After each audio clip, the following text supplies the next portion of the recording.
You are listening to the Savage FINcast, episode 123, Ant Sex, or Hobo Hannah's Juiceharp Jam. Chicago. A criminal mastermind called Overlord held our city in his terrifying grip. Ordinary cops were losing the battle against Overlord's super freaks and mutants. Then, a miracle happened. When I found him, he had no memory of his past. I helped him find an identity and a life. Now we have a fighting chance. Now we have the dragon.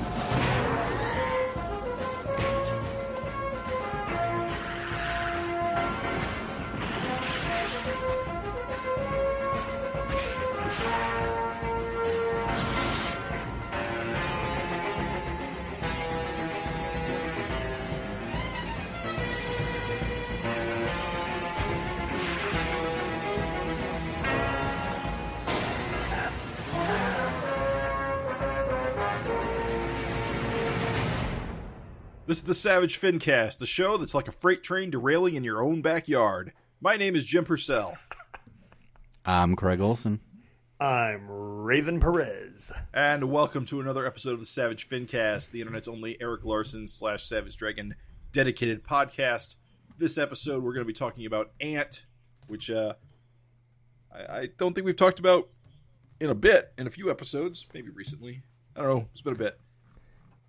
But, more frequently than Dragon, the mainstay Dragon, right? Yep. And This will be the last issue for a little while. Erik says that he's basically taking the book on a little bit of a hiatus to get ahead. We'll see how that goes. I hate to say it, but I hear a lot of comic creators say, I'm taking a break to get ahead. And then it doesn't work out that well. Famous last words, isn't it? Yeah. I don't think any comic creator has ever gotten ahead in their entire life. That's my takeaway.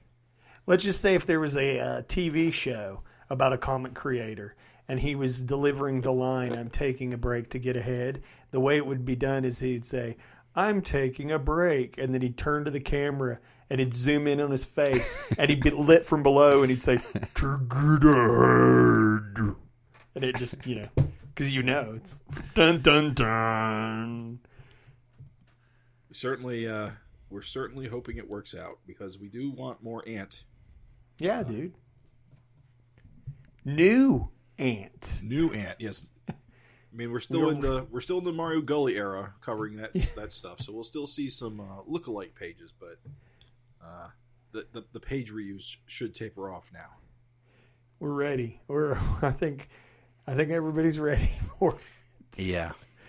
We are goddamn ready for some fresh Ant. Whew. I am going to go ahead and lovingly bust chops on this cover. Oh, wait, shit. You know what? We have news. Stop the presses. We do Stop the have presses. A critical piece of news. This just in. Well, this just in last week, 30 minutes after we finished recording the podcast. Just enough to make us look like total assholes. Yep. So... remember, our old Finteresting conversation, which is going to still be active through the next episode because nobody sent us any emails yet, guys. Just a reminder that Finteresting conversation topic is what should happen to the Savage Dragon supporting cast in the upcoming San Francisco move. At the time when we posed that question, we were only speculating based upon things Erik said in his interview and conversations with what's-his-face Youngblood in the latest issue of the Savage Dragon. But now we've got a cover which confirms they are in fact moving to San Francisco. Yep. And Billy has in fact been converted into a box of Bob's Donuts. That's his tragic origin. It's funny. Okay, I'm trying to pull up the cover because I'm never prepared. But here it is. Only the best. So I think Erik, before this cover went live, Erik asked a question about what he should do about covers coming out, soliciting in the future that may have spoilers on them. Yes. Now right. he did mention when he made that post that it was kind of a minor thing, but I think just from conjecture, what he might be talking about is that Jack is on this cover. So clearly he has not been torn apart and thrown to fish. Well, what's nice spoiler. Yeah, what's nice, though, is that while we do have Jack present, we don't have Billy present. So there is still yet a bit of mystery, just a wrinkle that's of mystery here. Billy may not be getting adopted. Yeah. Question. So as soon as I saw this cover, it put the scene of Jack under the docks in a whole new light. Is Jack you're the gay one? Is Jack gay? I mean, that certainly could be the twist on it. I think like the way Erik kind of talked about it on Facebook, it's just them playing dress up of, typical San Francisco cliches. Cliches. So I think it's kind of overthinking that. I mean, I could be wrong, and who knows, but I think it's probably more of just a gimmick kind of. Maxine thinks everyone in San Francisco walks around in dominatrix gear. Well, they have a pretty large S&M scene, so there you go. I do like, is it Maddie in the Maxine schoolgirl? Yes, Yeah. the tradition lives on. Yeah. Yeah, it's funny. It's little Maddie carrying on in Maxine's footsteps. It's fantastic. Listen, dudes, the star of this, though, has got to be Hippie Malcolm. A visual that I never thought we'd see. He's got his weed shirt. He looks a lot better in round glasses than his father. He does. Yeah, both are horrible. You hater. You don't appreciate the round glasses look? Not at all. Nope. But hey, fun trivia fact. Isn't 76 Erik's jersey? Erik's jersey. What, Erik plays football or played football? When he was a kid? In the past, not currently. No shit. I've never heard that story. I didn't know he played football. You said it. Didn't Dragon have a jersey? Was it 76 on that too? Yeah, it wasn't. There's not much of a story to it. Just somebody thought that 76 was the number of a reference to some professional, and Erik was like, "Oh yeah, well actually that was my jersey number." He's like, "I just threw it in there." I was like, "Oh, well, that's kind of cool." All right, Raven, you made a joke about Bob's Donuts, and I didn't get it because I didn't notice the box in the grass. The box on the bottom. Yeah. It's a little box full of Billies. Maybe Billy is there, and he's been replaced by the box until it actually comes out. That'd be a twist. Photoshop exists. It sure do. Although it would cover up those two people in the background he painstakingly drew. So, and the architecture. It's like a bunch of homeless people, or at least one guy near the fountain on the one side. With his ass crack out. Yeah. I'm sure a lot of people made Full House references when this cover came out, but Erik claims he's never seen it. Wow. Well, I mean, that really How is in the what world? San Francisco is known for, is those houses, the Victorians. I think Erik lives in one himself. Yeah. I don't think he claims he never watched Full House, so he doesn't get all the jokes. I don't believe it. I just don't believe it. That was on syndication forever. He may be caught in issue or... I know. He's got kids, dude. I'm just saying, he's got kids. His kids were too young for that. That was already done. Full House was in syndication forever. Full House ended when I was a teenager. Yeah, it was never not on.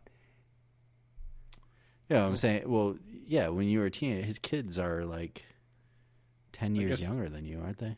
Yeah, that's what I'm saying, is I'm older than them, I think.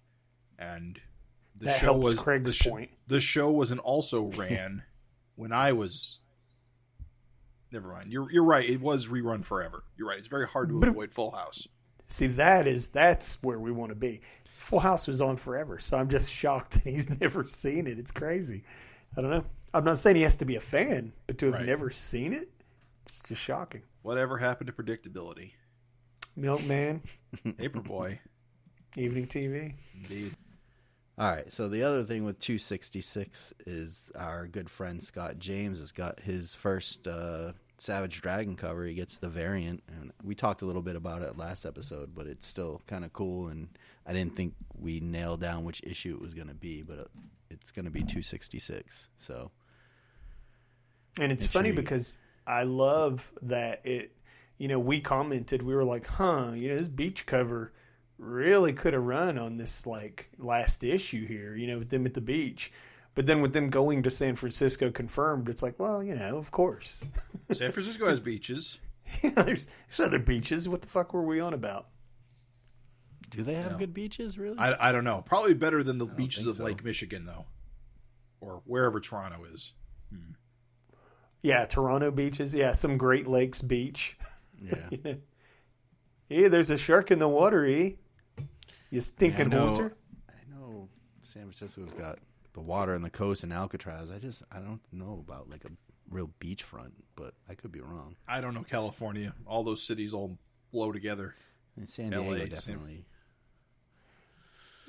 Yeah, California is weird to me to think that an entire coast decided to be 2 states. Right. It's like Three. you had the power. 3? Who's the 3rd state? Everyone forgets about Oregon. Washington, Oregon, California. Oh, Washington. Oh, wait, Oregon. Wait, Oregon's on the... What? Yes, Or is it yes. Oregon have a coast? It does, yes. Shame on you, Dan. I don't know America. What, do you think I'm an Yes. American or something? I don't know America. The Oregon coast, you just never think about that. You think about the Well, Oregon Plains. I think Portland is a coastal city. It must be. And Portland, Oregon. Seattle, Washington. Well, no, I guess, no, they're both on rivers. Well, Seattle's in a bay, kind of. And Portland's in a river. So actually, Portland is not on the coast. But it has coast. Oregon has coasts. All right, here's what I know about the West Coast. You ready? It's the best coast. Oranges in California. All right. Earthquakes. Yeah, got it. Right, yep. San Francisco's got the bridge. Yeah. Mm-hmm. Alcatraz and gay culture. All right, we got that. Yep. I know Hand in Portland, hand. Oregon is like a place for hipsters, and Seattle has a slate gray sky.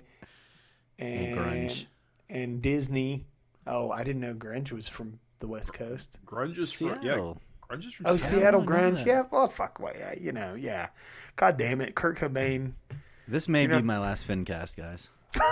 Well, to be fair, I don't know a lot about Kurt Cobain either. I don't like Nirvana. I don't like their sound. This is definitely Wait a my minute. last FINcast, guys. Okay, this might be my last FINcast. you don't like Nirvana? I'm not a grunge fan. I'm not a fan of Nirvana or Smashing Pumpkins or any of those. How do you hate Smashing Pumpkins? Well, hate might be strong. I just don't Okay. care for the sound. What about 1979? I don't know that one. Everybody, okay, but if you knew it, you would love it, right? Would I? Because everyone does. Because everyone does. Everyone does. Today is the greatest. Wait, is 1979 a song or an album? It's a song. Song. All right, let me take a look here. Smashing. No I don't time. recognize it by lyrics. No I'd have to hear it. time for tomorrow. Nope. I not saw ringing- Smashing not ringing a Pumpkins bell. in 1994. Cool. You saw Billy Corgan when he Lollapalooza. You gotta didn't look understand. like Uncle Fester. In 1994, my favorite artist was Billy Joel. Wow. That's... Wow. I just wasn't expecting you to say that. Yeah. I love Smashing My, Pumpkins. my, And my, you should too. my music tastes are very odd. Especially No. Hey, I I think didn't- Smashing Pumpkins is I originally didn't- from Chicago. I didn't become a fan of like current music Mm-hmm. until like ska punk started taking over in the mid to late 90s. That I got into. No doubt, right? Indeed. What ska punk was big in the late 90s? I thought it was like over by the mid 90s. Was it? It was a No doubt. They're ska. And Real Big Fish. Real Big Fish and what's the main one? Less Than Jake. Sublime? A bunch. Yeah, Less Than Jake. I wouldn't call Sublime a ska band, would you? Yeah, No, I you're would. wrong about that. Are one. they? Okay. I'll shut the fuck up. I don't know. Played some ska. Okay. I fucking hate that band. You hate Sublime? Yes. This might be my Fucking last hate them. FINcast. It was like a band that was on the radio every 5 minutes in like 1996 or something. You are correct, sir. Oh, Offspring. Offspring's the band I'm trying to think of. Yeah. I was a fan of Offspring. Yeah, love Offspring. I like their first album. Saw them 1994 too. Wow, 94 was your year, man. That was awesome. No, it was just I don't know. That was kind of the year like that punk kind of really. Died. Well, I guess so. 94 was the first year I started going to concerts. There you go. That's what it is. I was gonna say that's not the year punk took off. No, punk, like the new, like that Offspring song, that first song come out and play, that kind of kicked it off in the 90s. Like it kind of lost steam after the Clash, and then Offspring came back. You know, Nirvana was around, and I wouldn't necessarily call that punk. I mean, some people would. Nirvana's grunge. And then Offspring and Rancid and Green Day kind of hit the scene. Oh yeah, Green Day. Goddamn. Yeah, some of the guys in my Boy Scout troop played a lot of Green Day. I listened to a lot of that through them, so I like Green Day too. Yeah, everyone loved Dookie. A band from Berkeley, outside of San Francisco. Are they? See, we tied it back to Savage Dragon, dear listeners. Huge punk scene. Wow, we sure tenuously did. According to a poll, as long as we bring it back to Savage Dragon, it's okay. All right. Now that we've bored the shit out of our listeners. No, they loved that. If you didn't like that, write in savagefincast@gmail.com and you tell us what you think the fucking start of ska was, you smart ass. The specials.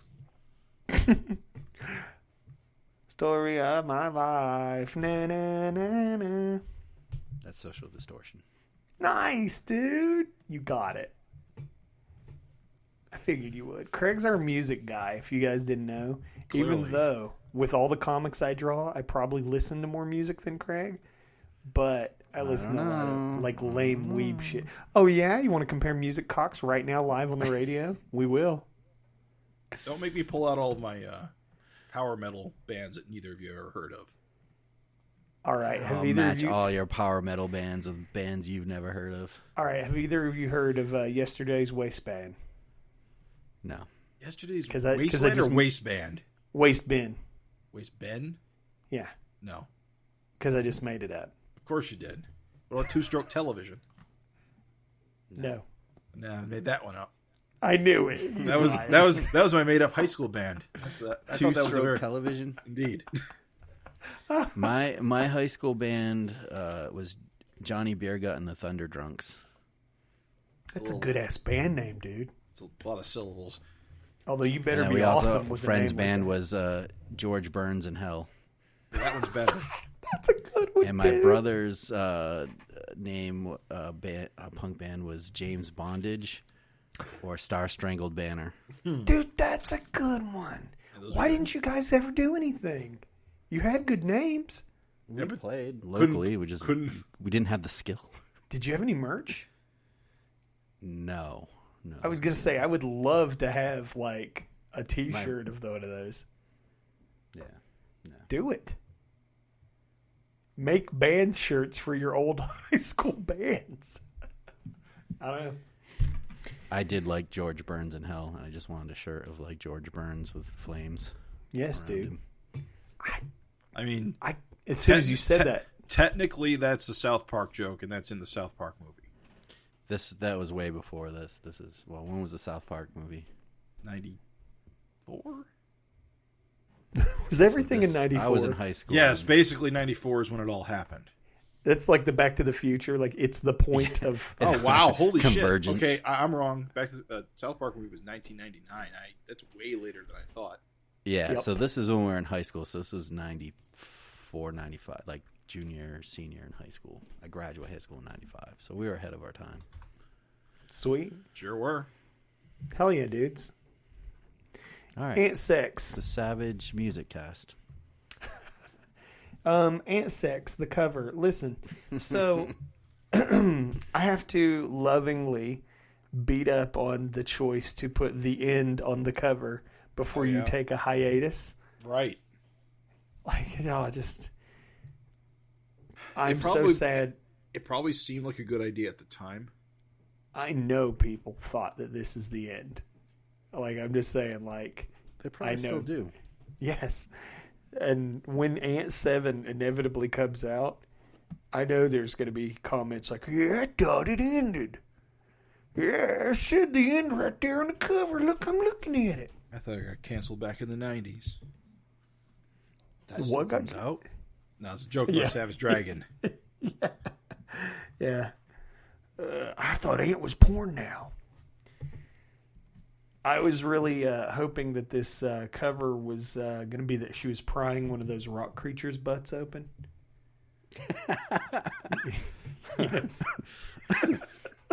The grok. Yeah, dude. Like she was Just prying spreading them. the cheeks. Spread the cheeks, yeah, dude. Just spreading them. I hope no one has a camera right now. Boop.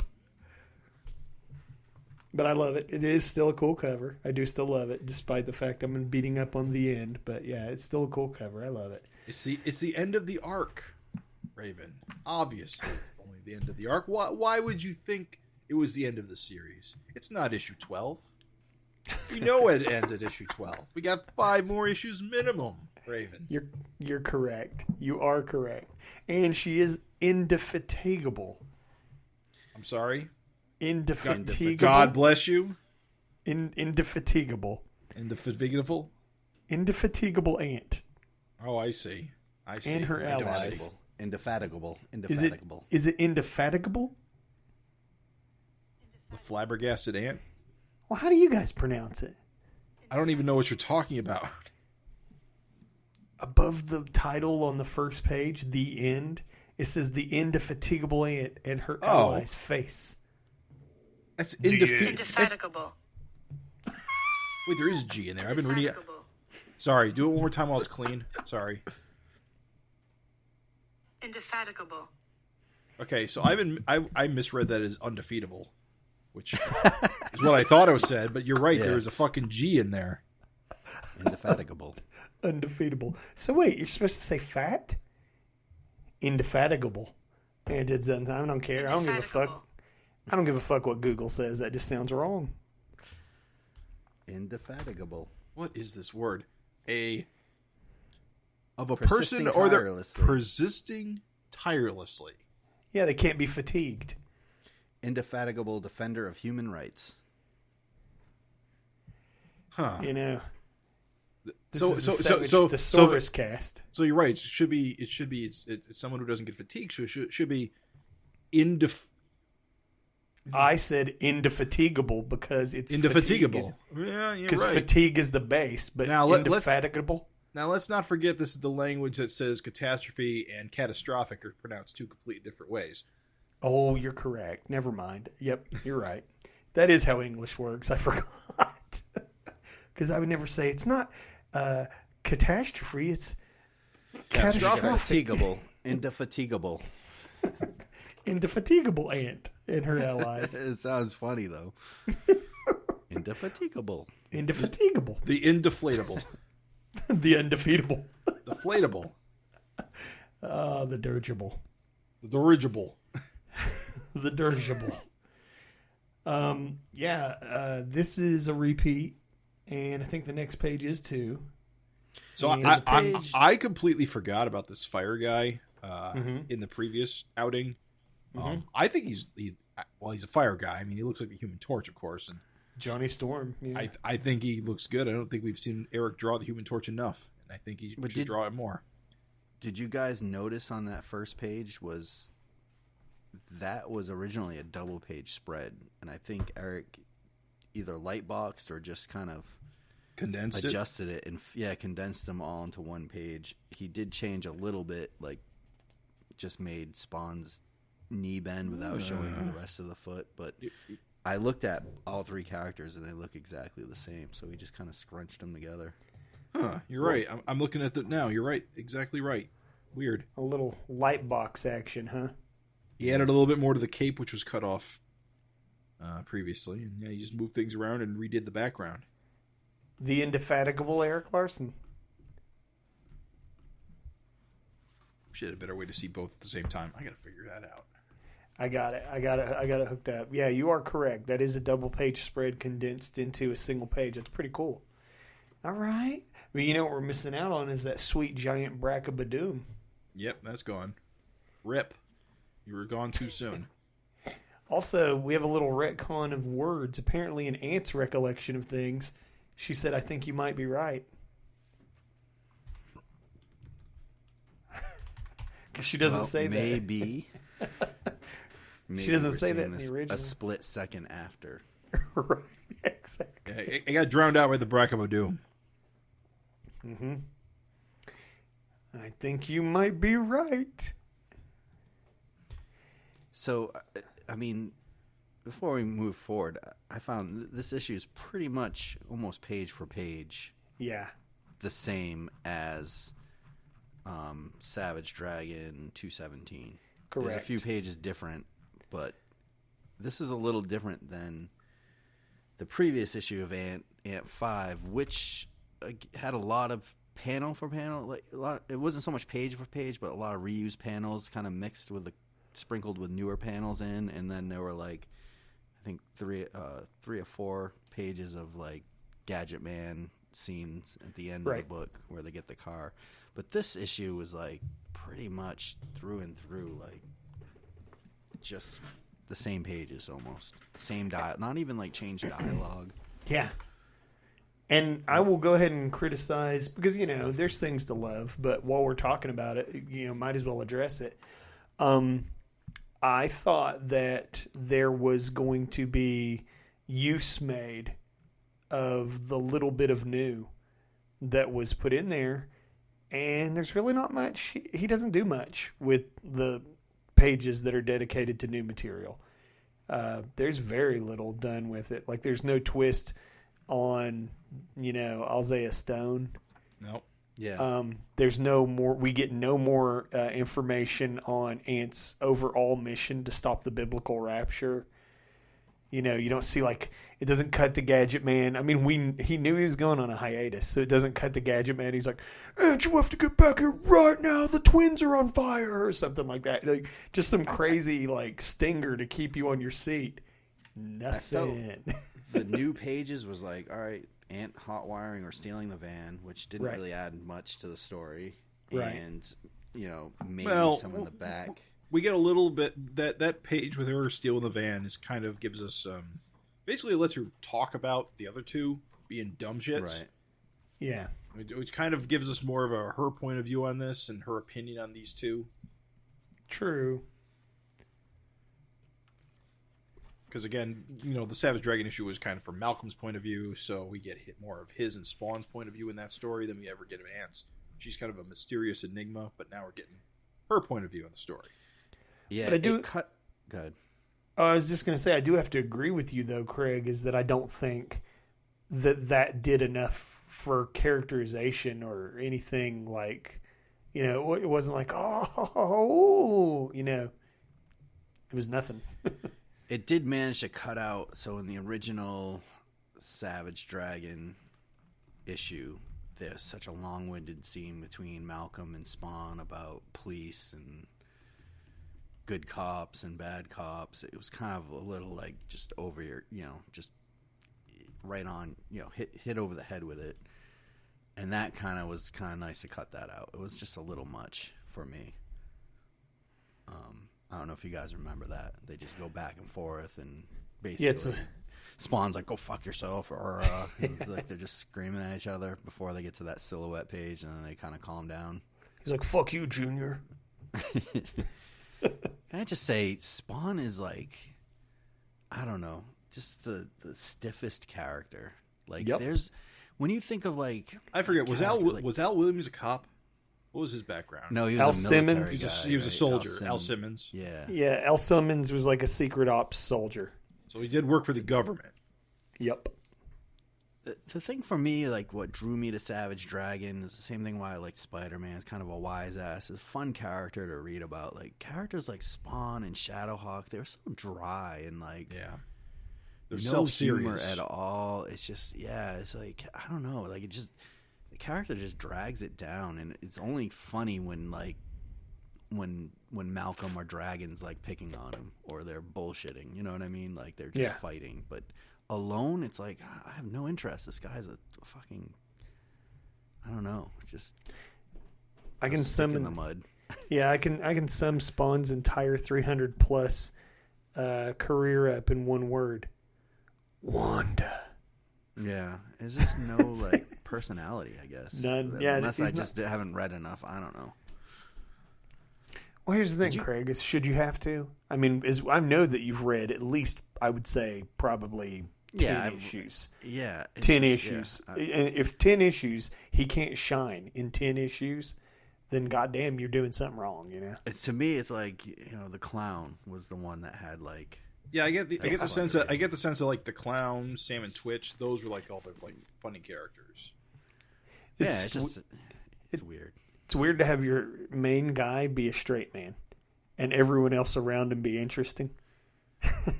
But there's a lot of characters like that, and like even in the beginning of the Image comics, like that's why like I was drawn to Savage Dragon. Like Shadowhawk was like that. Like I don't know. I feel like maybe Wildcats. Some of the guys had personalities, but I guess they did.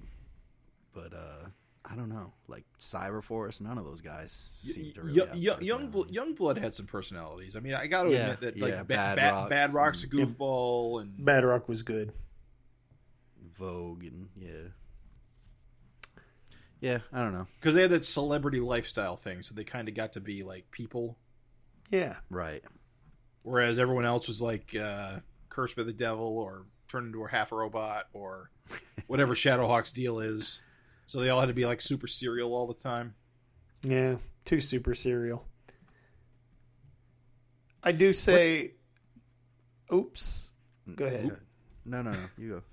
I will say that I do appreciate the way that the Dash is rendered in the van stealing scene. I appreciate the attention to detail. I do think that showing her using any weird alternate cool powers is good. I do think her using her finger to just turn into a key is good.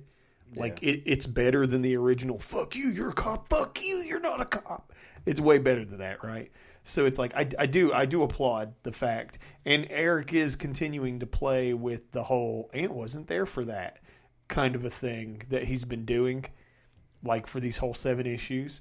Like she wasn't there for their argument. So when we're seeing things from her perspective, oh, that's a good point. Like she doesn't know, she can't hear it. She just knows they're arguing. Yeah. So that's a great point. That's why they wouldn't really focus on it. Yeah, so and in fact, she's like, I have no idea what they're doing, but when I come back, they seem to have made peace. It's because she literally walks away, and if you look in 217, that's the way the sequence is played too. Ant's in the background of one of the panels, and then most of the panels are just Malcolm and Spawn, and then it's the silhouettes, and then by the next time you see Ant's just in the van, and so. You didn't need the context in the original comic, but I mean, if we're getting the, story from Ant's perspective. So, I mean, even though it's like one page, like, I do think it's a cool page, but at any rate, we'll continue. You were saying. Did you guys notice, like, on this font for Spawn's dialogue? Like, every time. Like, that's why is it so, like. What, the silver hoop? Not the silver, the wavy. The words are wavy. I've never seen Spawn. Maybe it is in his comic. I don't know. It wasn't in the Savage Dragon issues. Wasn't it? No, you're right. It wasn't. Yeah, it wasn't. Well, this made it look drunk to me. I'm looking at the Savage Dragon issues. It does have, every time he speaks, he does have the silver circle, which is his thing. But you're right. His actual, if I have to guess, I think it's just to emphasize his gravelly, growly nature. Yeah, it just comes off as drunk to me. Me too. When you want to like emphasize someone being like under the influence, that's how you would. Interesting, because I took it as simply he's demonic entity, and so he kind of talks like a demon. He's got a demon. Yeah, and I mean, and that's how I assume he's not doing it because he's drunk, but it just doesn't look. It looks. I liked it. I don't like it. I liked it. I didn't like it either. I like personalized word balloons. I like that they had its Spawn borders, but the wavy, I didn't need the wavy. It's funny. That said, the fact that this wasn't the way it was in the original crossover is odd. So try to think of it as like this is from Ant's perspective. Does that mean to Ant, Spawn sounded like, "Don't get all high and riding with me, Junior"? Like how are we to interpret that? They're trying to kill us, in case you hadn't noticed. It was them or us. I took it more as a, you have unleashed an untold number of horrors, mighty one. So like Christian Bale Batman. Yeah, basically Christian Bale Batman top font. Well, we have a Spawn voice, an amazing one. What is it, David? What's his name? I'm an asshole for not just immediately knowing the voice actor for Spawn. Oh, for the cartoon? Yeah. No idea. Spawn. That makes me a real asshole. Voice Then. actor David. Not Tenant Google. Keith David. Keith David. Yeah. Yeah. Well, yeah. So, I mean, doing the way he Goliath delivers voice. his line is, "They were trying to kill us. In case you hadn't noticed, it was us up there." Well, that's Keith David doing Keith David because Keith David does Keith David. Yeah. He's Goliath. It's his Goliath voice. Yeah. Yeah, You never saw good. Gargoyles, did you? No, yeah, totally, dude. Disney's best cartoon. Indeed. The best Ninja Turtles knockoff. So, moving along. So there From isn't, like we've said, there isn't a lot to talk about in this issue simply because it is a repeat. If you want to hear our in-depth thoughts, you can check out Savage FINcast episode 52, where we talked about much That's of it for the FINcast. Thank you. Ba-da-ba-ba-da-ba. Appreciate it. Good night. One thing I did notice towards the end, you know how we talked about how he turned that double page splash into a single page? Well, Right. he did this, what is this, 4 times 3, this 12-page grid page, he turned it into 2 pages. Yeah. Some of the art got expanded, but otherwise it's identical except across 2 pages. And he touches on that in the credits. He's like, I gave, in the back matter, he's like, I was able to give this sequence more room to breathe, and, I tightened this up or whatever else. But honestly, it's crazy. I want you guys to really think about this. This 217 ran in 2016. So that's been 7 years ago. Yeah, like 6.5 years, 7 years. Yeah. And yet, this still hit. I mean, even if I hadn't just done the reread, didn't you guys feel kind of like this was just like still real fresh in your head? Yeah, I'll be honest. It is, even though I did forget a lot about the beats of the story, I actually forgot about the fight with the fire guy and the other cultists. I thought that was all new, and it wasn't. Right. So I guess I had forgot a few things. But it just hasn't been long enough that. Yeah. It didn't seem like 7 years ago. Yeah, it's kind of. I mean, COVID years is more like a lifetime. But yeah. Yeah. About the most interesting difference, I would say, between the issues is that you get to see Jack Morelli's lettering versus Russ Wooten's. That's a good point. Oh, wow, you're right. We do get to compare the two again. And it is interestingly different because Russ does some of that kind of old school Savage Dragon, and Jack Morelli's doing kind of a more like cartoonish, like bombastic kind of a, like the Doom is where it really stands out as different, like the Doom pages. Yeah. That stands out as really different, like Jack to Russ. And then of course you get to see Eric's flats versus Nikos's more like rendered coloring. So it's funny because these issues are so similar that like you really got to get granular to appreciate this. I didn't even really notice the lettering were different until you pointed it out, and yet you can tell that the whole thing's been relettered, like entirely. Yeah, completely relettered. Even though it's a lot of the even though the art's the same and the text is the same, but the lettering is new. And the word balloon placement, the word balloon placement is the same, but the word balloons themselves are redrawn. You can tell because the tails are slightly different. Well, like Craig pointed out, some of these things were originally just panels that get expanded out into pages. Like the 3-page sequence where Isaiah Stone gets stabbed by Spawn, that was just 3 panels at the top of, or that was part of 4 panels. That was 3 of 4 panels in the original 217. I think and he did that because when the rocks fall, the characters get separated. So he could only use those 4 panels before he had to start doing ant stuff. Correct, yeah. So it's just really nitty gritty. I mean, it's kind of like, but I mean, here's the thing. It's all right. I'm going to keep my critic hat on. So it's a sort of retread anyway. And, real estate's limited anyway. And it's just kind of like, you hate to see stuff like 3 panels of an original page just blown up to fill up a whole page. I mean, it's kind of a similar situation as the digest. Yeah. But yeah, I get your point. It's just maybe not like the most considering that this is about to go on hiatus. Yeah. It's maybe not the best use of pages. Yeah, as expanding that 1 page into 2, plus turning these 3 panels into a page. Yeah, good point. I wanted more was all. Yeah, of course. Who doesn't? One thing I found really kind of interesting. So Ant goes for like the really minimalist art style with the flats and the flat colors and stuff. And if you go back to the original Savage Dragon issue where Isaiah Stone gets stabbed through the back by Spawn, he actually is kind of flatly colored in that panel. Yeah. But when you see it in this book, he's the only character who has like shading and like skin tone, like transition. He's over colored versus everything else. Yeah, it's a really interesting choice, isn't it? I kind of like it better in the Ant. It pops more. Oh yeah, with the whole dagger red. Yeah, and Spawn kind of just more the. I don't know. It just pops more because Spawn's in the background, kind of just that flat white, no shading, you know. But you're right. Turns out nothing new about Isaiah Stone. He gets stabbed and gets buried, and he's never seen again.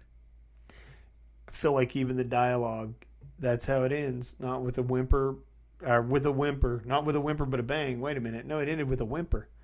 Yeah, I agree. Yeah. She says it ended with a bang, but we know different. Yeah.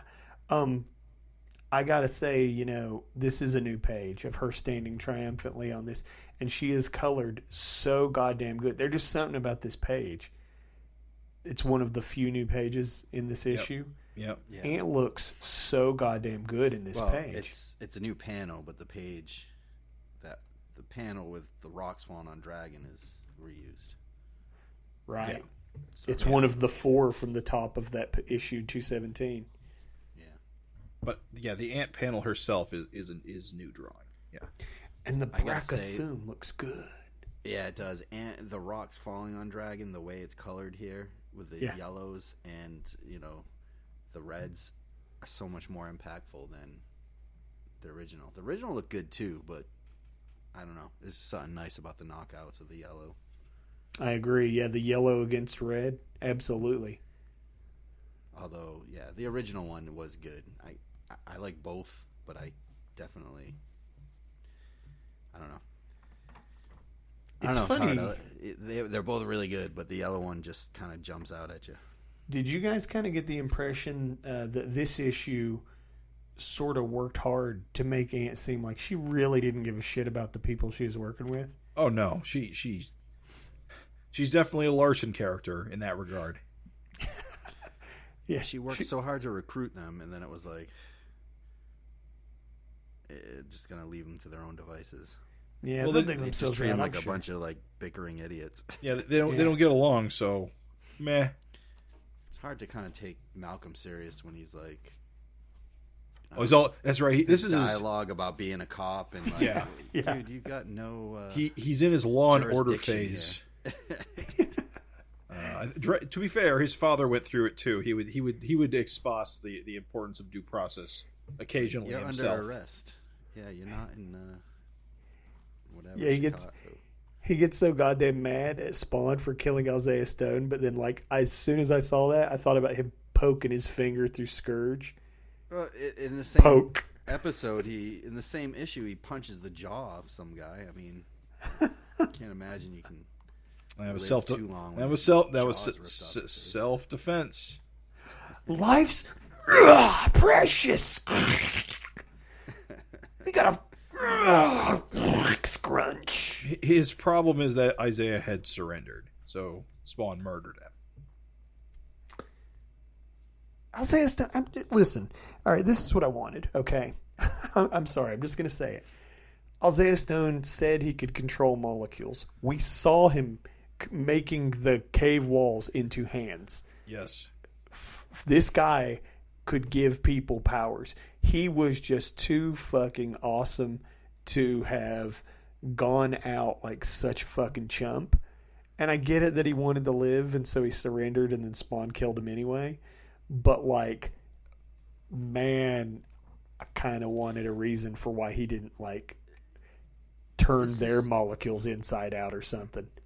All I wanted was, like, you know, maybe another page with one of his minions kind of dragging him away or something. Like, yes. Just some kind of, like, hey, just something. Maybe this isn't the end. Or a minion putting on his, like, broken skull cap, like taking over the reins or something. Yes, Craig. Yes, dude.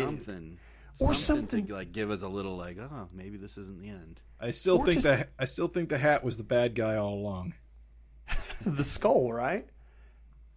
Yeah, the skull mask, right? Yeah. I mean, here's the thing: is that, dude, you hit the nail right on the head. That's all I wanted. Like, instead of not wasting. I mean, I like it, but it's like, instead of spending, we'll say 1, 2, 3, 4 pages on Ant basically making her way to the train tracks. Yeah, could have given us one of those pages to give us a little bit. What's his connection to the biblical rapture? That's like classic Savage Dragon. You know, the last page is like a splash of something. Like, oh shit, you know, maybe, you know, in 40 issues, we're going to see this guy appear again. You know what I mean? Like, here's the minion that's dragging him away or putting on the hat or, you know, and turning into one. Right. Is, you know, a villain or whatever it is. That was the kind of shit that, you know, Savage Dragon first, you know, 10 years or something. That's the shit you would see, you know?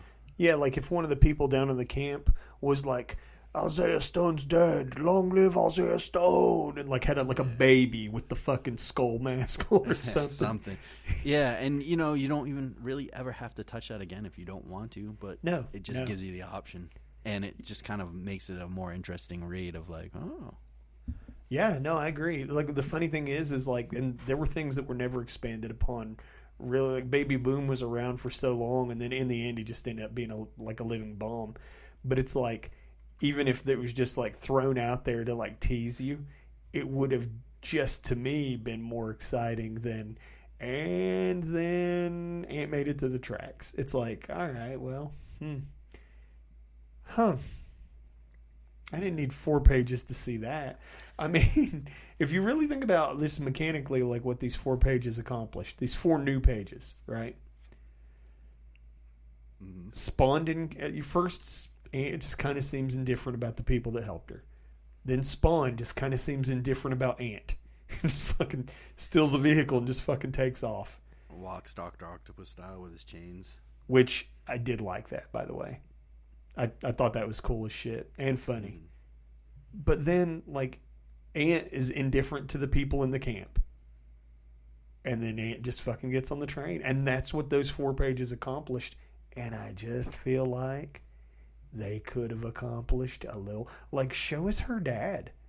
Dude, we haven't checked in with him in a long fucking time. Or, like, show us, like I said, something with Gadget Man or fucking the general that's over the general that's like, oh, you know, factions change all the time. You know, that guy.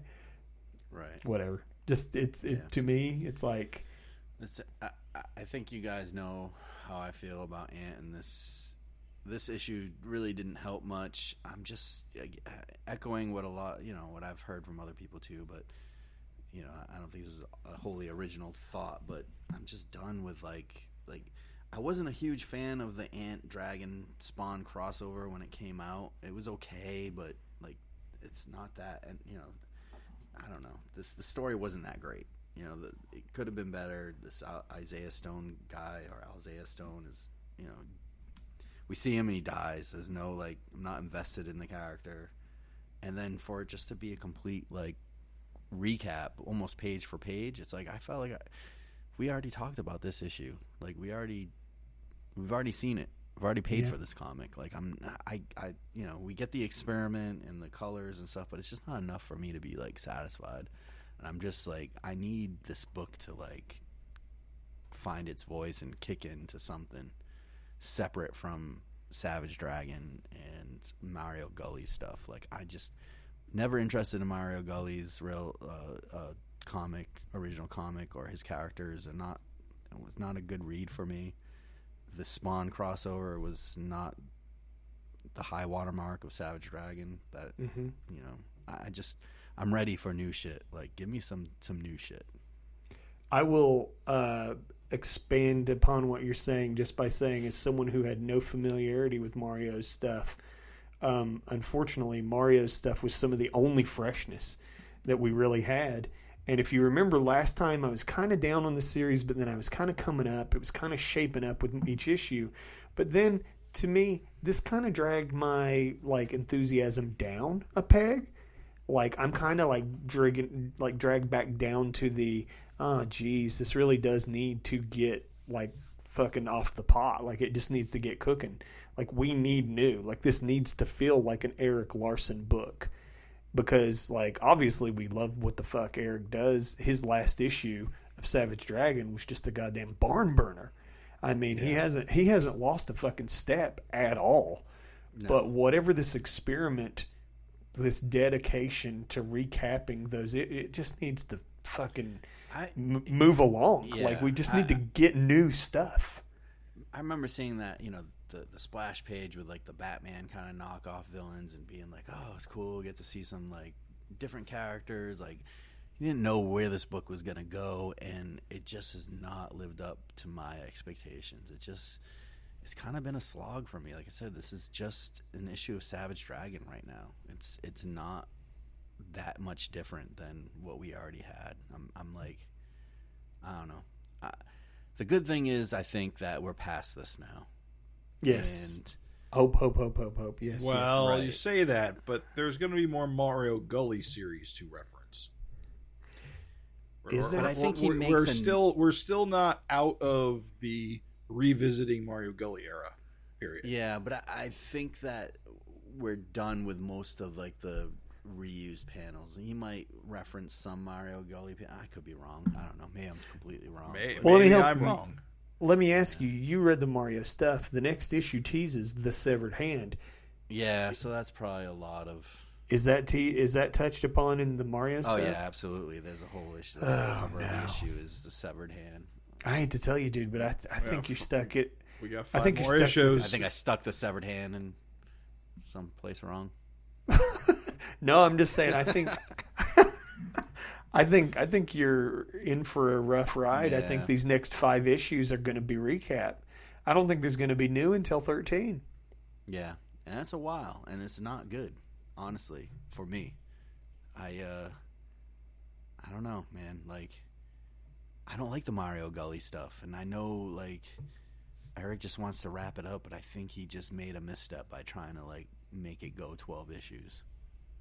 I think he was better off just blowing it all up and starting new. Yep. And not trying to deal with cleaning up a convoluted story. It's just not fun to get through for me. It really isn't. I will just say that, again, without the Mario stuff, without the Mario context, I'm a little more forgiving for it. It was some of the most exciting stuff. So maybe it's not so bad for me, but he needs to not be slavishly committed to recapping that, it just sort of it needs to feel fresh. Yeah. If you're gonna touch on that old stuff, just bring as much new and as much you to that old stuff as you can, because there's just this first 7 issues is just so mired in old stuff that I just really, really desperate for that new stuff. So, I feel like this is a project that Erik enjoys, of just trying to fix this character to the way he thinks would work. But unfortunately, I don't think he's thinking of the reader. Whereas it works with Savage Dragon. I don't care what the readers want in Savage Dragon. I just want it from Erik. I want Erik's kind of version of Savage Dragon. I don't want him to be influenced.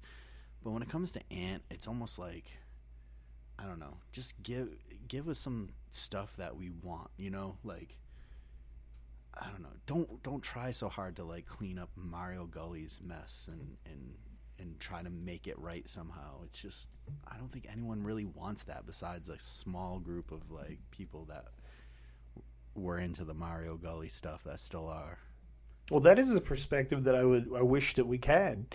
Is I wish that, like, because I know you're not into it, but like for the people who were enthused, for Mario's stuff, are they feeling this? Is this something that, like, do the Mario fans thrill to see Erik's take on Mario's stuff? I don't know, because we don't hear from him. Yeah. And so, I don't know. And I don't want to shit all over this because I do like reading it and talking to you guys about it. Yeah. I love Erik Larsen's stuff. I just want it to get better. I really do. Anytime there's anything new, I'm like over the fucking moon. Like even the thing is that like this, we sounded so shitty and hateful of it, but like the new pages were fantastic. I mean, beautiful visuals. The coloring, I will certainly say that his coloring experiment's a total success.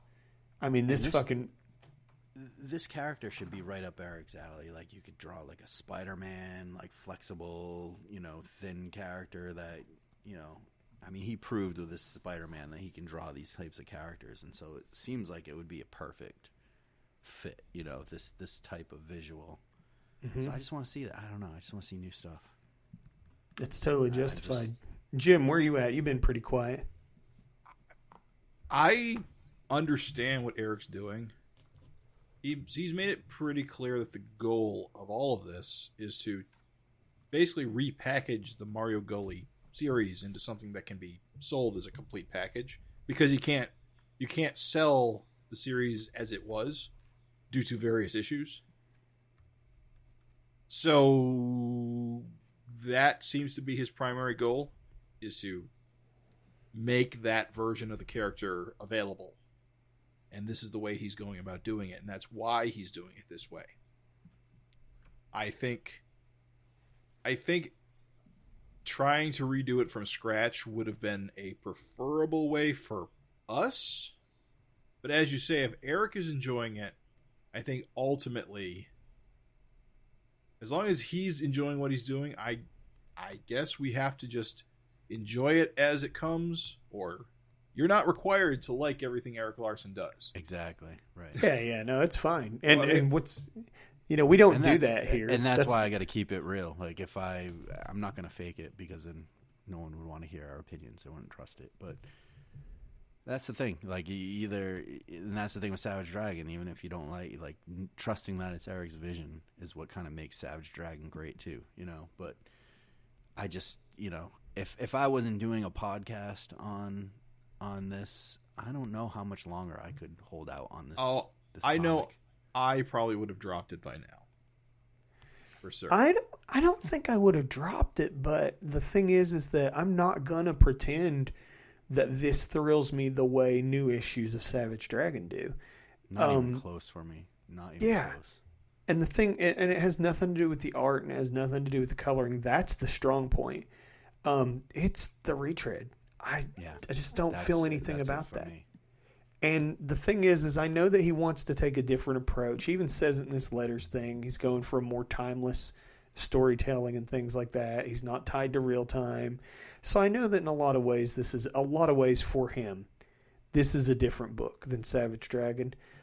But I guess all I'm saying is that even though I wouldn't have dropped it, I couldn't get as enthusiastic as I am about Savage Dragon, where like I recommend anybody read that.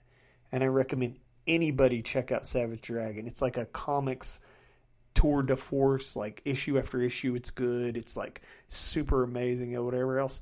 There's a lot of the times in this ant like recap and stuff where just, sometimes stuff's weird or it only really makes sense. It's super confusing. We're in issue 6 and it's like confusing to me at times.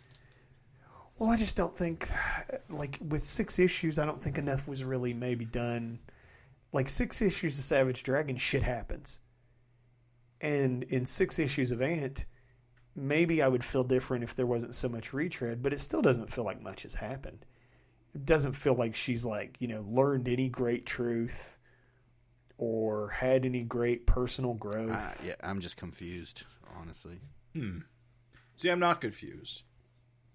I'm not confused, but I'm just not feeling like this is the way the story would flow if it was all new.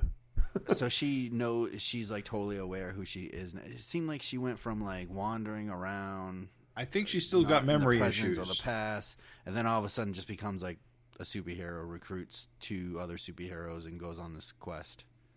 Which she seems annoyed by because it's a side mission to her main mission. Like, why is she so driven by going after this guy all of a sudden? Like, I don't understand that. Do you guys get that? Like, all of a sudden, like, she's trying to find herself, and now all of a sudden she's like, I've got to go get this guy. I do believe Erik moved up this crossover retread. I think he may have mentioned that at some point where this was supposed to happen later in the series, but he decided to do it now. So that might be adding to some of the confusion there about motivation. Yeah, but I shouldn't have to like go on Facebook to like understand. You know what I mean? Like, right. And still don't even understand it. Like maybe I need to reread the first few issues. Let's take a moment to go back and to revisit Ant's current status before this. Okay. She's been having memory issues. She's been active as Ant. She's been active as Ant, but she may not be fully aware of how active as Ant, because it feels like Ant is like a separate persona that comes out, and that her civilian self doesn't always know everything that she's doing as Ant, and part of that's because of her programming, and part of that is coming out of that programming. I think hunting down Gadget Man has awakened a lot of those memories, has made things make more sense for her. That's why she's been more proactive in the last several issues. Yeah, I don't know. Like, I have no idea so. That's your guess, right? I mean, there was nothing solid. It's based on some of the stuff we read back in issue 4 with Gadget Man. I guess and the stuff with Cold Burn and what's her face, Green Tits. Green Tits, yeah. Iconic. That iconic character. I kind of get where you're coming from, Jim. But at the same time, I do have to say with Craig, like you're justified in saying that the pace feels kind of meandering. Like she did kind of go from like, I don't really know who I am. Oh wait, no, yep, I'm Ant. Oh, yep, there's Gadget Man. Gadget Man, why'd you do this? And Gadget Man's like, oh, I'm protecting you or whatever else. Now all of a sudden she's just able to just recruit Spawn and Savage Dragon and go on this side mission. But again, even I just didn't get context for why Isaiah Stone mattered. Like what was his connection to the biblical rapture? Like, or I know we're probably going to get it, but it's just like I don't know if he absolutely was. I think he says I'm looking his at issue connection 4 now. He says he's preparing people for the coming storm. So he's referring to the biblical rapture, right? Oh, okay. He does. So Isaiah Stone is trying to counter the biblical rapture that's coming by giving people powers. But it's kind of like it's meandering. I mean, I'm sorry, it's not as good of a clear through line as what you would want, is all. Right. Okay, so I'm back on issue 4, and I'm in the scene where she's talking to Gadget Man in her hovel, in her apartment, and she basically says there's a man down in New Mexico named Eliza Stone who's using his mutant powers to transform religious nuts and social misfits into superpowered killers. We need to shut him down. Spawn said he'd help, but he's in recovery himself. So I guess he is part of it, or at least he's a symptom of it, which is why she's taking initiative to go get him, because she knows where he is. Presumably. It's just strange. I think this just could have been done better. I think that like you just didn't need to try to put this puzzle together like this. I think that it would have been more coherent had he simply started fresh. Like, if you want to use Cold Burn, use Cold Burn. If you want to whatever, but like I don't think necessarily the commitment to the old continuity and making something of it, I don't think that is bearing fruit the way you would have wanted. You know what I mean? I think that maybe after reading this, that's just my reaction. Is like after reading this, I don't feel as enthusiastic as I do with new issues of Dragon.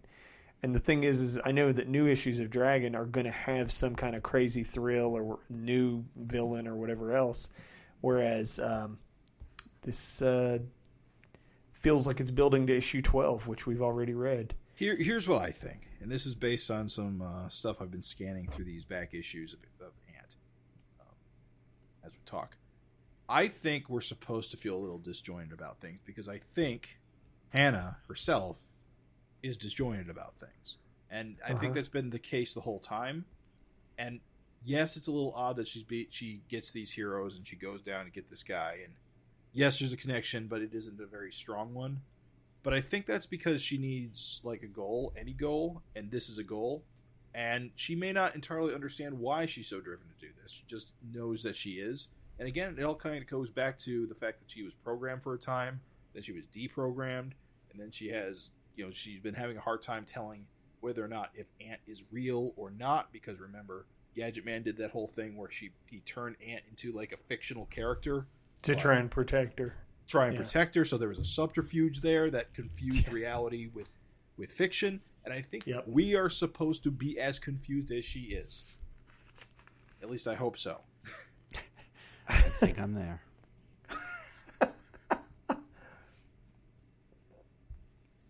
And this is where I say one last time, because I just don't need to keep beating it up. It's postmodern.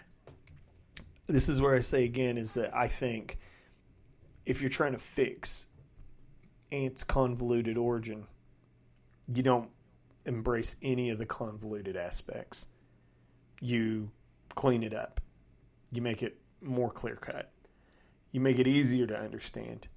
Invincible was a normal teenager till one day he throws the trash way over the garbage bin, is like, awesome. And he realizes his powers came in. That's pretty clear-cut. It's just like having someone question reality, and we question reality, and it's like also the characters I made up as a kid, blend into my actual modern superhero powers, but it's that wasn't the way. that wasn't the approach. It's like what you need if you're doing a fresh start is just a good clean slate, so that anybody who picks it up feels like they're getting in on the ground floor. Agreed. I mean, yeah. If you're trying to make a character marketable, that's all. And so it's hard because I am enjoying this. And like I said, I was up before this. Before this issue, I was up. I was like, yeah, man, I'm feeling it. It's making sense to me. It's clicking. But I don't know how a new reader would feel about this. I guess we really need a new reader to tell us. But it's hard for me because I'm not a new reader. Like when I read this, I just see so much old, and just like a little bit, it checks you out. You know what I mean? Well, it probably doesn't help that we spend 2 hours talking about the issue previously, more than probably anybody else. Yeah. We are burdened. Yeah, we're burdened with the extra fact that like we reviewed the shit out of Spawn 217. Right. And even then, we didn't like that. Like I remember our impression. Like we loved the bickering, and we thought it was funny. Well, that's it, yeah. The Miley Cyrus, when it was new, all that stuff. We were like, we're like, haha, Miley Cyrus, escort van, haha. We laughed at that stuff. But I remember we still hated that ending. Yeah, I just wasn't super impressed with that issue to start with. So to get it again is just, all right. I've said my piece. Yeah, same too. You know what we can do? We can jump to this absolutely one area where Ant has completely shined. Is I would even say that the letters column in Ant has surpassed the letters column in Savage Dragon. I think that there's like good letter writing. I think that the inclusion of fan art. Yeah, that's great. I don't know why he doesn't do that with Savage Dragon that much. I mean, if you're out there, Savage Dragon listeners. I don't know. If you're out there, Savage Dragon listeners, I mean, submit art. Because his thing he said, is, somebody was like, oh, did the FINcast have something to do with this? And Erik was like, well, if people submit it. So I'm getting the feeling that if you would submit Savage Dragon art, there'd be Savage Dragon letter column art. And so, dear listeners, Ken Albury, Jay Kennedy, Michael Fitzgerald, Troy, if you're out there and you have it in you, please submit Savage Dragon art as well. I loved your contributions to this issue. I thought you did fantastic. Jay Kennedy in particular, I want to make sure to throw out. He did the one of Angel and Ant. It's uncredited. And so just making sure we're giving you your credit, King. We're throwing out a little extra shine on your name. Excellent work, everyone. I also want to mention Michael Fitzgerald Troy, who does the trippy ant one, which is pretty damn cool to see something that's a little bit different. But he also has a really great video channel where he reviews a lot of comics I really enjoy. But it's worth checking out his YouTube page. And I think it's...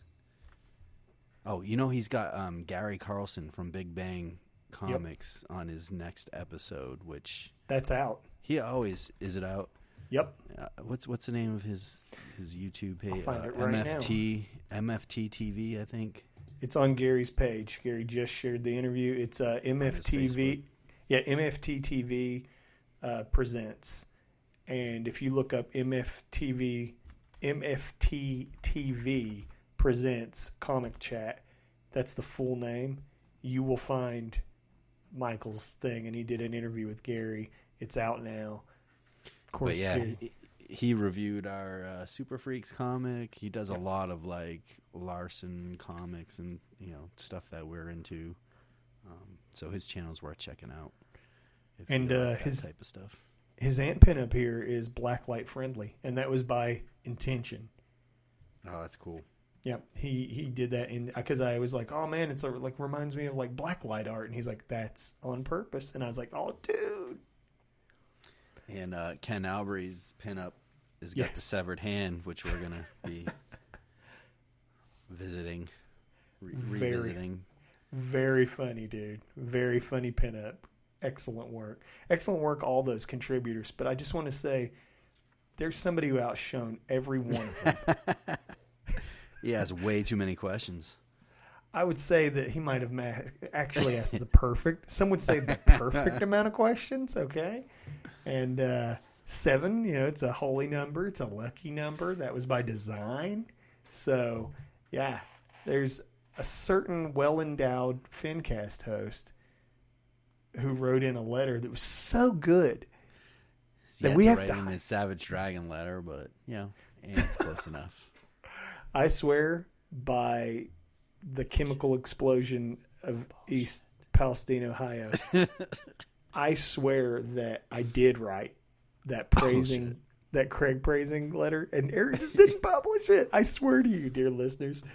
But there's only really one thing that I want to highlight on my letter, because we have talked about it so many times on the FINcast, and that is that Erik claims that the never received Savage Dragon Halloween issue was issue 120. Now, I just have to say, do you fellas feel like issue 120 was a Halloween issue? Was that the one with the panel each day? That was the one that had them trick-or-treating Mr. Glum and Angel as Calvin and Hobbes. Oh. Yeah. Yep. Yes. But that was one day, right? Or 1 month? No, that's... I will just say that I feel like we've had Christmas... my only rebuttal... I'm going to rebuttal right here on the show. My only rebuttal... Allow me to present my rebuttal. So, the only thing I will say is that we have had Christmas issues that I think no one would doubt that they were a Christmas issue, right? Like Santa Claus is in them. There's a beard. There's a sleigh. I want a Halloween issue that is undeniably a Halloween issue. 120 is not the one day out of the year, or one day a month, or whatever it was, right? 120. All right, that's the 120's 120 is the election 120's a issue. good. Yeah, 120 is a good Halloween one. It's Yeah, got but two they're full pages. yeah, they're definitely trick or treating. It's not ambiguous. Did you say 2 full pages? Come on, Yeah. I'm saying No, wait. it's more than 2. Whoa, Actually. whoa! There's 3. Whoa! There's 4. Yeah, it's definitely Halloween. Dude, Raven, 5. You gotta revisit that. I don't There's believe about you. as many Halloween panels as in the Christmas issue. Come on, dude. There's an issue where Savage Dragon is wearing a Santa suit on a sleigh delivering presents. Well, this literally has Angel and Glum in costumes with the buckets on the street. It's no less a Halloween issue than any of those other Yeah. Christmas issues. With Hellboy costumes and Batman and Spawn costumes. Okay. Well, it's good to Calvin know. Hobbes. It's good to know you Judases sided with Erik so quick and fast. Yeah, So dude. what- And actually, part of the plot is that someone steals Angel's Angel's candy, candy. and Glum beats his And face Glum into the beats fucking the ground. shit out of him. I guess Smasher is wearing a purple and black striped shirt. So that's pretty festive. Whatever, I don't believe it. Whatever. Yeah, all right, that's fine. Sure. I'll shut up about it. Maybe one day I'll get my Halloween issue. You got it, buddy. It's done. Let it go. Yeah, but moving past those amazing. I mean, honestly, I really am serious. Like the letters column in Ant is spectacular. I love it. I love the letters in Dragon, but I really feel like the letters column in Ant has just been excellent. And we get some of this excellent sketch cover stuff. And boy, oh boy, you would have never dreamed Erik struggled with that cover the way he did, would you?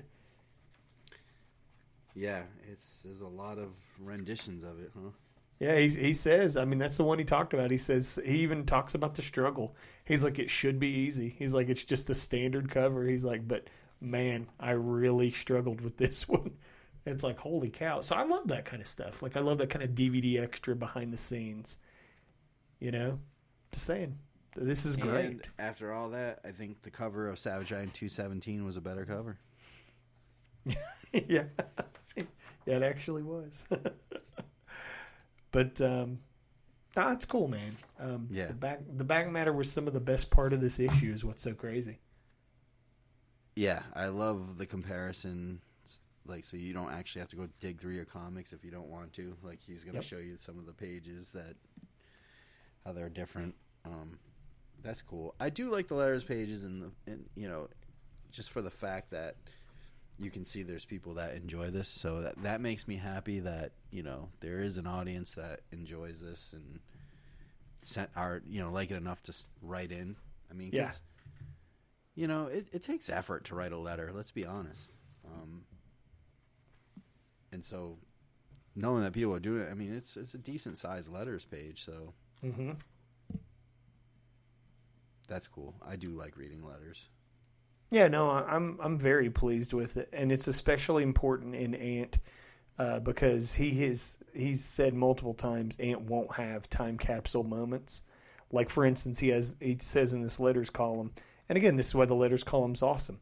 He says in this letters column he doesn't plan to touch on COVID at all in Ant, and so that makes the letters column even more important to be like a time capsule for the moment because Ant itself isn't going to have that element. And so, yeah, it's cool. Like, I love it. Always a thrill. Like, always a pleasure. Final scores. And this is going to be harsh. This one's going to be low. If you had to put a number, 1 out of 10, what would you put on this currently? Issue 6 itself. 10 being the best, 10. 5 being kind of middle of the road. Yeah. And then 1 being unbearable. Spawn. Give it a 6. Okay. Just because it's too much of a repeat, and what was new was a little thin. Okay. How about you, Craig? If this was new, I'd give it a 4. I don't think it's as good as an average issue of Savage Dragon, but because this is all I'm going to give it a 3 just because I've read Whoa. the issue before. Damn. Sure. No, like Yeah, very... I'm just not happy. I think it's below average to start because I didn't like the story to begin with. Mm-hmm. I'm just not into it. And then pile on top of that I've read this before. I just, give me something. I mean, you had how many months? Give me something new. I don't know. I'm going to be shitty about it, but no, it's fine, dude. I felt like I bought a comic I already owned. Yeah. I'm going to give it a 5 right down the middle. I love the new stuff. I love the back matter, but this is by Larsen standards. This is just middle of the road.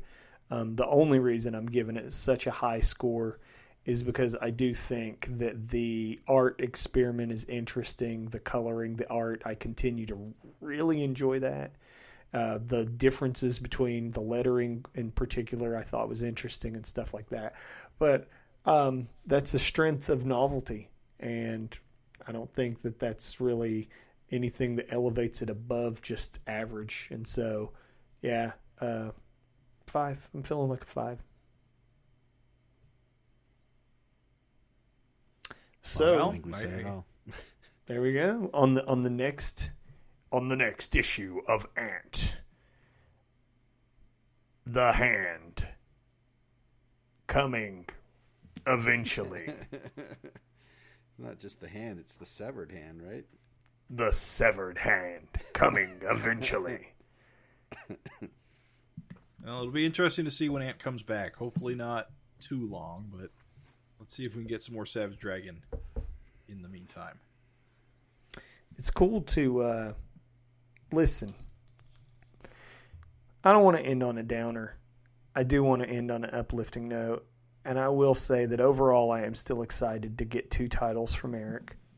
And overall I am still excited to see where he goes with this. And we complained our little asses off about Savage Dragon not having arcs. And this is Ant having a one big giant arc. But because this arc started in issue 3 of Ant, when that's when Spawn showed up. Yeah, and it's been continuing on and on. So, for whatever it's worth, I still think that this is very potentially exciting. There's still a lot of potential excitement. I still think that Ant as a character is an incredibly strong visual. I think that he says he's going to get a bunch in the can.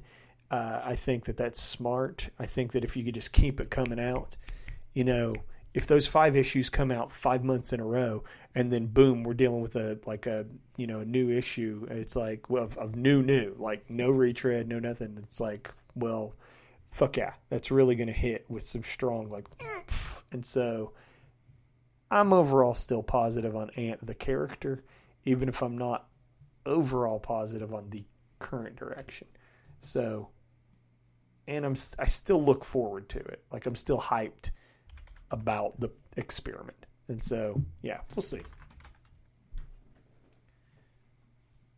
So, like the end? Yeah. I think that's it for Ant. We got a few more minutes. I wanted to follow up on something really quick. Those who listen to the Savage FINcast Retro may have heard us talk briefly about a pinup in one of the previous issues of Savage Dragon. I think was it in 16? I honestly can't remember, but it was a pinup by Jerry Ordway about a character of his called Proton. And right. I discovered that Proton actually has current comics that have come out in the last several years. They're basically a part of a kind of a con exclusive, creator exclusive. Like, they're not published through like Diamond or anything. They're just, you can buy them at cons. You can order them through his website. So Proton is interesting. So you can still, as far as I know, you can still buy the first 2 issues of Proton through Jerry Ordway's website. That's how I got them. The first issue is a reprint of material from another book plus the material in Proton number 1 in kind of a combined issue, and then there's a Proton number 2. The interesting thing about these books is they're not just Proton. Half of the book is Proton, the other half is sketchbook. Well, not so much sketchbook, so much as finished line art, black and white line art of various commissions that he's done. So it's like it's like a convention sketchbook, half convention sketchbook, half comic. Huh, okay. So which means each issue, quote unquote, is got about 10 to 12 pages of Proton. So the unfortunate thing about that is that the story is a bit glacial as a result, because you don't get a full issue of comic in each issue. Yeah. How much is each issue? How much is each issue? Yeah. I feel like I paid like $5 to $6 each. For like 10. That's tough. That's unfortunate. Yeah. Well, keep going though. This is your impression. I want to hear about Proton. Yeah. This is your impressions. Yeah. So yeah, I paid they're $5 and $6. So I paid $11 plus $5 shipping for both. Actually, I paid $18 for the bundle. Anyway, so because of the kind of slow, it's kind of like a So there's this dude. I'm not going to go into the details because I can't remember off the top of my head. But he had like an encounter with like a UFO, and it's infused him with some sort of mysterious power. And government agents are looking for him, and what appear to be agents of the aliens or an alien group are trying to find him. So it's kind of a guy on the run sort of story, like The Fugitive. But he doesn't really like demonstrate his abilities until like the end of issue 2, and then it's very brief. So you get that quote unquote kind of cool looking costume that you don't really see until late into issue 2, or even I don't even know if you see it yet until the end of issue 2. I'll be honest. It's interesting, but it's not something I would say run out and get. It is cool because what you can tell is, and what he writes about in the intros of each issue, Proton's something he's been working on for a very long time, conceptualizing at least. Because as we said, we saw that poster way back in 1994, but he's only just now, putting the books out. Now here's the thing. So he's had previous convention comics. I believe the first convention comics he did were called Messenger, and Messenger ran like, I don't know, 20 odd issues. But again, they were self-published through his quote his OK Comics brand. I haven't been able to find any issues of the Messenger except for one issue of the Messenger that was published through Image, which I assume was a collection of the con exclusive comics bundled together and colored. That's just a guess though, because I haven't been able to find any actual issues or images of the issues of Messenger. Apparently some Proton stories were in those Messenger books. But then, and that was what was reprinted in the reprint of Proton Part 1. So it's a little convoluted because again, these are convention books. These are the kind of things you sell to. These are the kinds of things you sell to your convention goers to get your name written on, to get a signature. So going forward, Jerry Ordway is almost always at Terrificon, so I'll be keeping an eye out for future issues of Proton from now on. Cool. I find it, just because I'm a Jerry Ordway fan, I find it interesting enough to keep buying as they exist. I am going to, if I do get to talk to him at the next convention, I'm going to ask him more about Messenger and what the hell that's all about, and if there's any way to get more of that, because I like the idea of getting more Jerry Ordway solo books, because he's not a half bad writer as well as artist, so it's worth checking out what he's doing. Absolutely. Plus, he's like an iconic Superman artist. He's like an industry legend. Oh yeah. I mean, this is the guy. This is the guy who inked. This is the guy who inked George Perez on Crisis on Infinite Earths. So he is the guy. He's the man. Yeah, BFD, big fucking deal. Like he's a fucking big fucking deal. So yeah, it's cool, man. And like even though we kind of like balked at the price a little bit, I mean, whatever. If it's of interest to you, that's actually a bargain, and so it doesn't matter. And so it's cool. I think it's interesting. I love his art, though. I did seriously think about grabbing some. I wish it was like a full dedicated issue. It would be fun, but I kind of get it. But yeah, I mean, it's a thing he's doing for himself, and he sells it to his fans. And I guess ultimately, it's a bummer that couldn't have been picked up by somebody. I'm assuming he's doing it, self-publishing it, because he couldn't get a publisher to, publish it. I think it's more of a case or whatever. I think it's more of a case that in order to self-publish it, he'd have to dedicate a lot of time to it, and he's got other gigs to do, so he does it in his free time. Plus, you also never know, like, if it's just literally a pet project, and that's as much as he cares to tackle it. Right. Yeah, I just love seeing creator-owned stuff from like these like big guys. Me too. like absolutely. Like, I'll take any kind of like original IP from these guys. Like, yeah, absolutely, any day of the week. Cool, man. And like, refresh my memory, Jim. Like, wasn't that original pinup super old, and he just recently started doing this? Yeah, it was super old. Yeah, basically, I remember it was in like the Savage Dragon teens in there. So he's had this, he's had this, cooking for a while. And in fact, I'm just discovering. So in 2021, he published Messenger 23, and he actually, and that was the issue that had the original. It had a Proton story segment, and that reuses the poster for the art, for the cover. Right. I'm only discovering this now, and this issue in particular is out of print, so I can't get that one. But because there was the Messenger 23, and then there was Proton number 1, and then there's Proton number 2. Messenger 23 and Proton number 1 sold out, so he put out a Proton Part 1, which reprints the stuff from those 2 issues in one issue, which is what I bought. It's a little complicated. I'm sorry. No, man, it's awesome. Thank you for taking the time to pick that up and share your impressions. Like, that's cool as hell. And you actually met him. I think you were there for one of them. Yeah, well, but I don't think we talked. I don't think we talked to him that day though. I think he was late and he had a line. Yeah. No. You remember what happened? We were walking by, and I said, "Oh, that's Jerry Ordway. He's one of the coolest artists in the world." And he looked up at me as I was saying it, and acknowledged this is that actually not a joke. Yeah, this is actually that not happened. A joke. Yeah. And then you blew him a kiss. No, I didn't want to embarrass him. Yeah. But he did give him an ass wink, if you know what one of those is. It's where you just clench one cheek. Like a little. But now this year, if he's there, I got something to ask him about, so I'm going to do that. Yeah, or get him to sign. Physical things. These came signed, so that part's already done. Then get him to write a personal message on there, like "I love Jim." I'm sure I'll figure something out.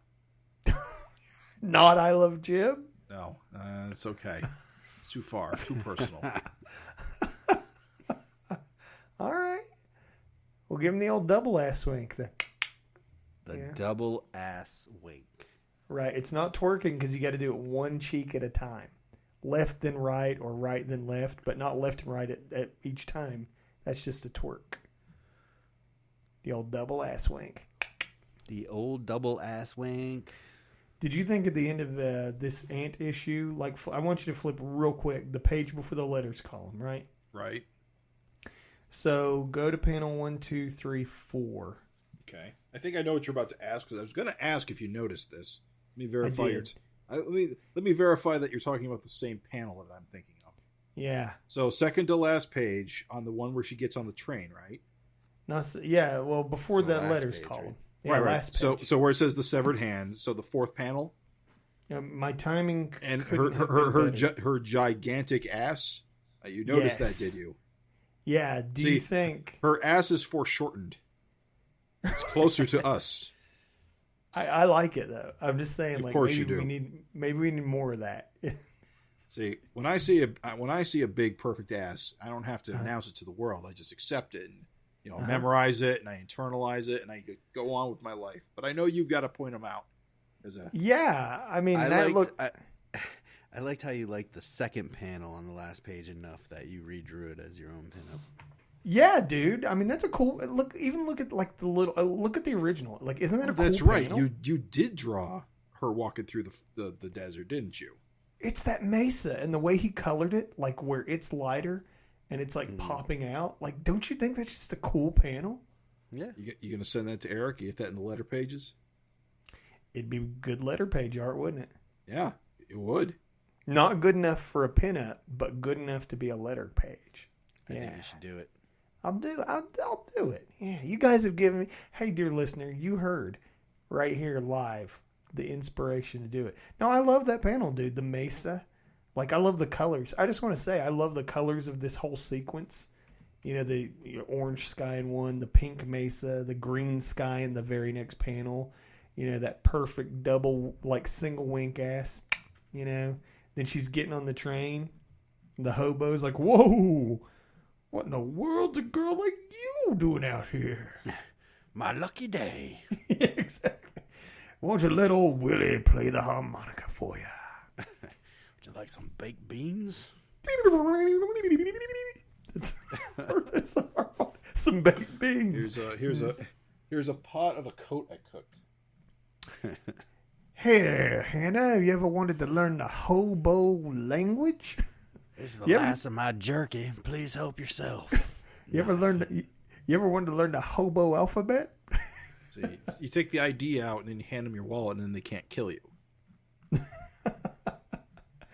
Yep. I hope at the beginning of issue 7, we see that guy waving to her from the train, and she's just chewing on jerky with the other hand's got a can of beans. Mysterious meat jerky. Yes, dude. The guy's got a little stick with a handkerchief at the end. Is it a cat? Is it a raccoon? Is it human? I'll see you all this coming fall. The big rock candy mountain. He just disappears. The hobo just disappears down the tracks.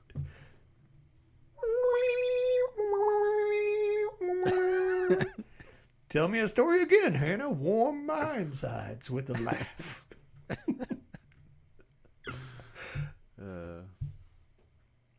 We got a lot of mileage out of that one page. We did. If you ever Some listen hand to bone for you. Do you know what a juice harp is? Boing, boing, boing, boing, boing, boing. Why this hobo has a juice harp, I don't know. But I assume you do. Sorry. I'm dying over Sounds here. like you're killing Craig. Who's Pat? I don't know. I just like your impression. Bling, bling, bling.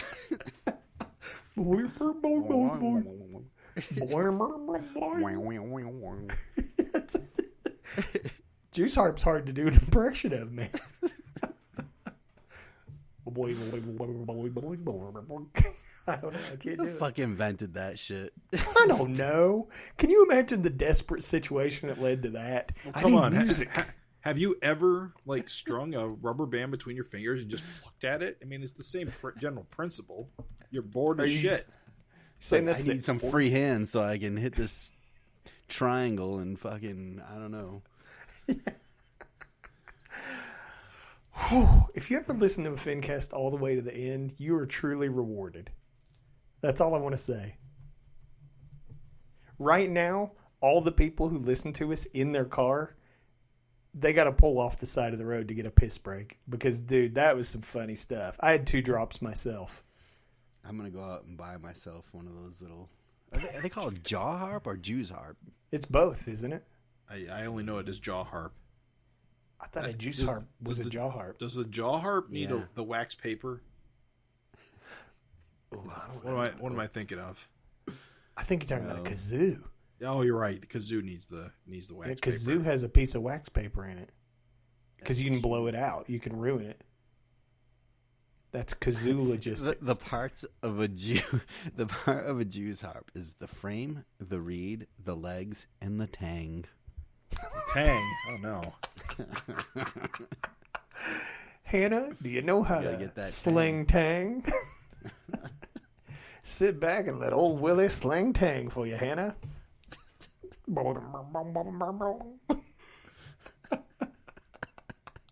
Okay, I think we've ridden this into the ground. Good night, everybody. I'll see you all this coming fall.